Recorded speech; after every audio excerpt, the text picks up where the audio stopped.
Membangun negara bukan sulap, membangun negara bukan cuma omong besar. Membangun negara butuh kerja-kerja besar. Membangun negara butuh fakta dan kenyataan, bukan menebarkan hoaks bagi rakyat. Anti asing, anti asing.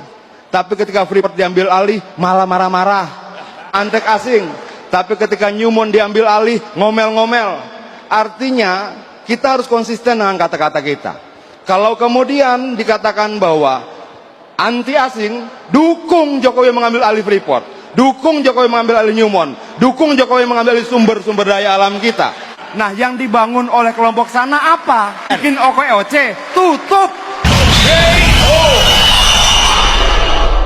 Tempe setipis ATM itu hoax. Berkali dia. Nasi ayam lebih mahal di Jakarta daripada Singapura itu hoax. Sandiwara Uno. Orang operasi plastik dibilang dianiaya itu hoax, dan calon presiden mereka melakukan konferensi pers untuk berita-berita hoax itu. Mungkin korupsinya juga nggak seberapa. Berhentilah membodohi rakyat.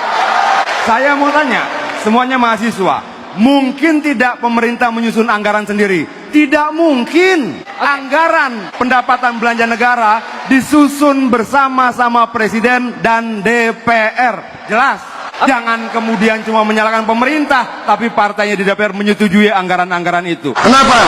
Pak Jokowi ini bukan orang yang suka teriak-teriak ya. Bukan bicara yang besar, kerjanya yang besar. Dia tidak perlu cerita kemana-mana. Tiba-tiba ada lapangan pekerjaan. Dia tidak perlu cerita apa-apa, tiba-tiba ada jalan, pabrik, dan sebagainya. Kenapa Indonesia harus make great again? Sadar tidak kita bahwa ketika mertuanya dia berkuasa, 30 juta tanah diberikan pada perusahaan-perusahaan asing. Sama kamu tanya begitu? Ada sekian banyak kontrak karya mendapatkan 30 juta hektar tanah di Indonesia. Lalu sekarang menantunya menggerutu. Menggerutu pada siapa? Pada keputusan dengan kebijakan mertuanya sendiri. Lalu Jokowi disalahkan. Jokowi cuma menerima akibat dari keputusan-keputusan masa lalu. Satu persatu kita buka. Anggaran HAM, penculikan aktivis dan sebagainya. Bukan Jokowi pelakunya. Siapa yang kemudian mengelola hoax? Dan itu ada surveinya. Silakan kawan-kawan cari sendiri. Jangan pernah memilih orang yang pernah dipecat.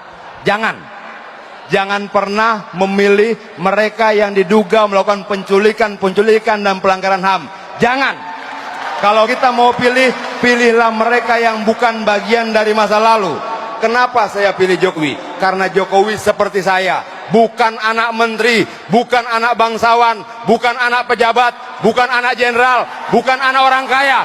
Dia sama seperti saya, sama seperti kita yang ada di sini. Bukan anak siapa-siapa. Kalau Jokowi bisa jadi presiden, anak kita bisa jadi presiden.